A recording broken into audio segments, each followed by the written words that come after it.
Hello, hola, bonjour, wazam, you hear me? I'm Dominique, aka Creole Lady Marmalade, and welcome back to my channel. So, in today's video, I'm gonna compare my Ancestry DNA results with my 23andMe DNA results. On my last video, I showed my results. I didn't dive into each thing in particular because I was mainly talking about my grandmother and finding out who her father was and finding out our Hispanic heritage, but I did drop my results as well, but I didn't really dive into them. Today I'm going to compare them both for you guys. Let's get into it. So I'm going to compare them piece by piece, and I'm going to start with Sub-Saharan Africa.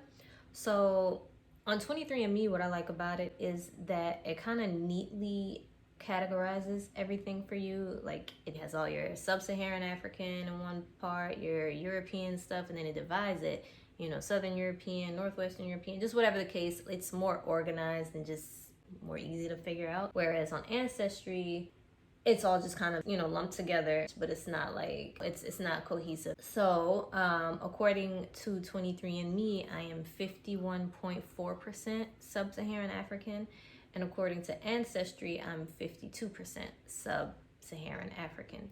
So racially, that's pretty congruent. That's, you know, it's essentially the same thing. But when we get into the individual regions, this is where I think Ancestry might be more beneficial to African Americans because it breaks down the African regions more specifically. Like on my 23andMe, I have broadly West African, broadly Sub-Saharan African. These are a lot of, you know, lumping together. So it doesn't really tell me exactly where that's coming from. Whereas on Ancestry, I don't have that. I have specifically listed, you know, regions. Okay, so let's get back to these Sub-Saharan African results. So according to 23andMe, Nigerian is my highest African. It's actually my highest of anything, and that comes in at 16.7%. That is crazy that the highest percentage I am of anything doesn't even hit 17%. Like, it's crazy. So yeah, 10.7% Ghanaian, Liberian, and Sierra Leonean, 5.9% Senegambian and Ghanaian, 9.5% broadly West African. Again, that's one of those generalizing things. So I don't know the specifics on that. 7.1% Angolan and Congolese, 0.3% Southern East African, 0.5% broadly Congolese and Southern East African, and 0.7% broadly Sub-Saharan African. Whereas when we go over here to Ancestry, so as you can see, Nigeria was my number one on 23andMe, whereas on Ancestry, Nigeria is my second highest, and it comes in at 13%. So on Ancestry, my number one, the highest thing that I am, is Cameroon, Congo, and Western Bantu people at 14%. So I don't even hit 15% of any particular ethnicity on Ancestry. So that's 14% Cameroon, Congo, Western Bantu peoples, 13% Mali, and 13% Nigeria. So even though Nigeria came in second here, it ties with Mali. And then 6% Ivory Coast and Ghana, 5% Benin and Togo, 1% Senegal. That's it. So that's it for Sub-Saharan Africa. And here's a side-by-side comparison.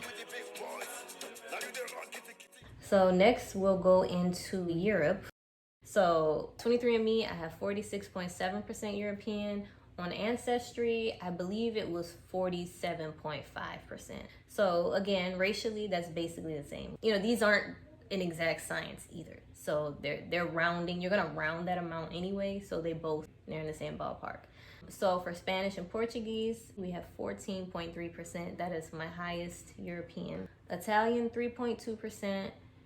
Broadly Southern European, 5.5%. So that's another one of those broad things that's not specific. And then French and German, 12.1%. I find that interesting because I have both French and German ancestry. So I don't really know the exacts, but I'm assuming it's more French than German, because my dad's whole side is Black and French. And my mom's dad, his mom is both French, well, Black, French, and German.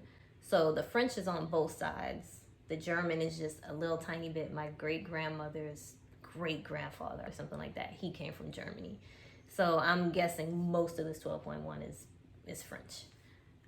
Yeah, I might not have even inherited any German actually, since he's so far down the line. So this is probably entirely French, really.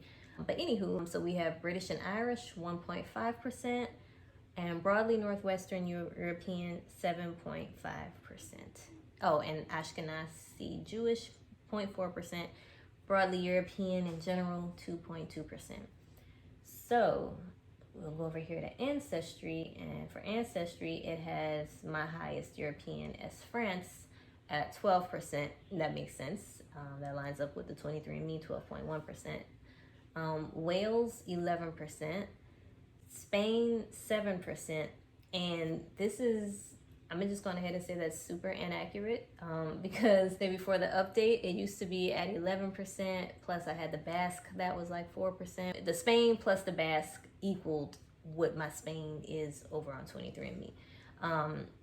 But not only that, after the update, my Spain decreased to 7%, and my mom, hers decreased to 4%. So I really don't think it's humanly possible for me to have more Spanish than her if I don't have any on my dad's side, which I'm not aware of having any on my dad's side.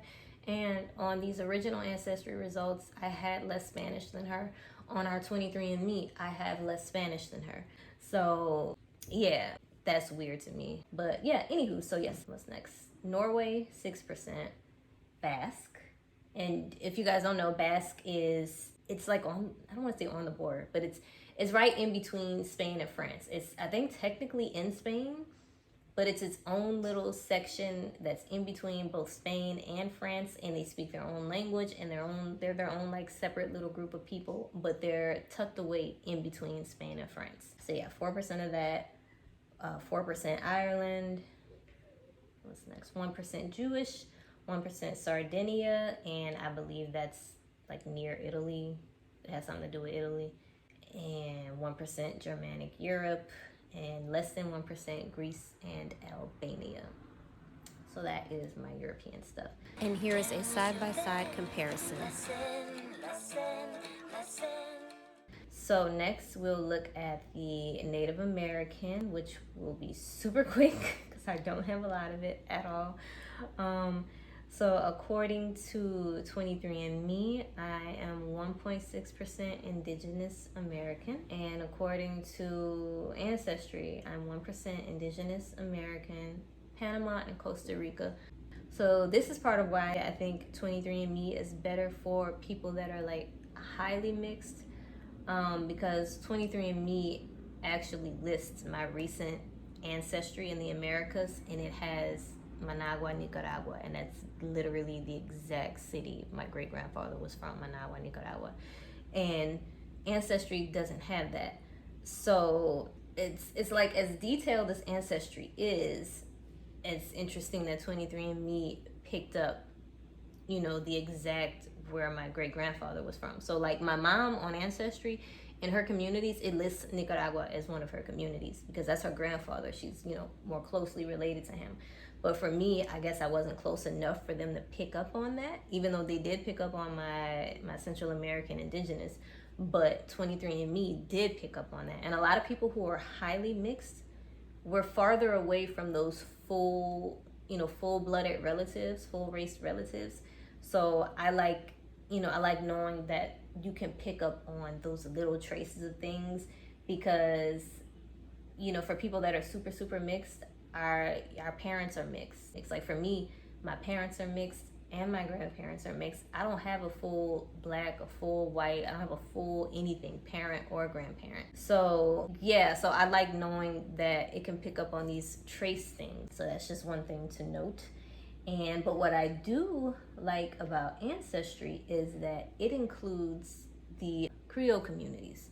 So for my communities on Ancestry DNA, we have early Louisiana African and Creole Americans, South and Central Louisiana African and Creole Americans, East Central Louisiana Acadians, and Southern Louisiana French settlers.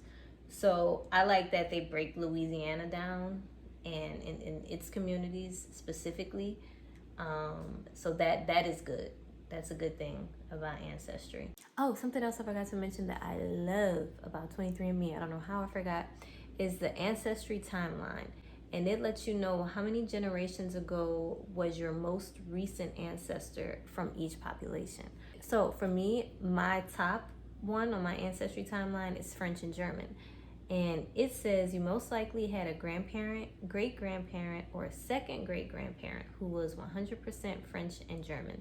This person was likely born between 1870 and 1930. So it tells you the year they were probably born in. I think that's so cool. So yeah, I just wanted to come back and mention that because I forgot about it.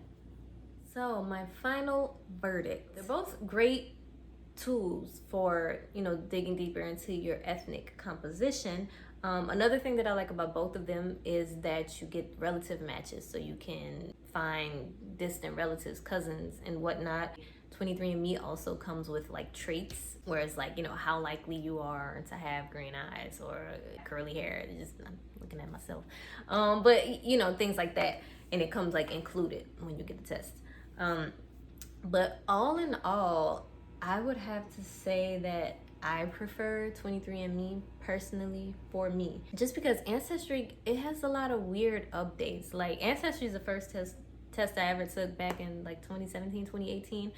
And it's had a few updates since then. Initially, when I took the test, it was a little more vague back then. So it said like Southern Europe, Iberian Peninsula. It didn't break things down specifically. So I already knew I was Creole and had to have some Southern European in me. So I didn't think twice about what it meant by Southern Europe. But then when I got the update in 2022, that was last year, I'm sure there were updates in between that I didn't pay attention to the emails, but I happened to notice that email last year. And then when I went and looked, they had broken it down to France, Spain, you know, broken it down more. But so when they gave me that update was pretty accurate for what I know of my family and what I was able to put together. And then so when I did the 23andMe, they lined up perfectly. They were basically identical. So, but then like shortly after, they did an update. And they both did an update. 23andMe and Ancestry did an update. After 23andMe's update, it was basically still the same. Like nothing had happened. But after Ancestry's update, everything was topsy-turvy. And I'm gonna do another video like breaking down what happened with that for me and my mom's results. It was all over the place. So I feel like, I don't know, that makes me a little leery that the updates change things so much. Like I get that they're breaking things down to more specific regions and whatnot, and it's probably just that, like I said earlier, probably just them breaking things down. But I don't need things broken down. Like I don't need to know which street my great grandpa lived on. I don't need it broken down that small. Just give me a region. So 23andMe gives you a nice, neat layout, gives you your regions. I like it. I mean, but they're both, overall, they're both good. I haven't tried the other ones because I just wanted to use the two that are the most widely known, have the largest databases. But yeah, I did, me and my mom both did Ancestry and 23andMe. And I like 23andMe for the both of us. So I hope you like this video comparing and contrasting them. I hope that you do your own digging of your ancestry as well. It's really fun. I wish I was cool enough to have a discount code for you, but I don't, because I ain't got no followers yet. I started this page from scratch. It's like my second video within this theme that I'm doing here. So, but you know, comment down below if you have taken your test, or you have like a close relative who did, or if you're interested in it, and you know, just what you think it might consist of. What do you think you might be mixed with? What are you mixed with? Just talk to me down below. Give me some engagement. But yeah, so I keep looking at the computer. I got it sitting right here. But yes, so thank you guys so much for watching this video. Like and subscribe. Por favor, s'il vous plaît. Yeah, I'll talk to you guys later. Adios.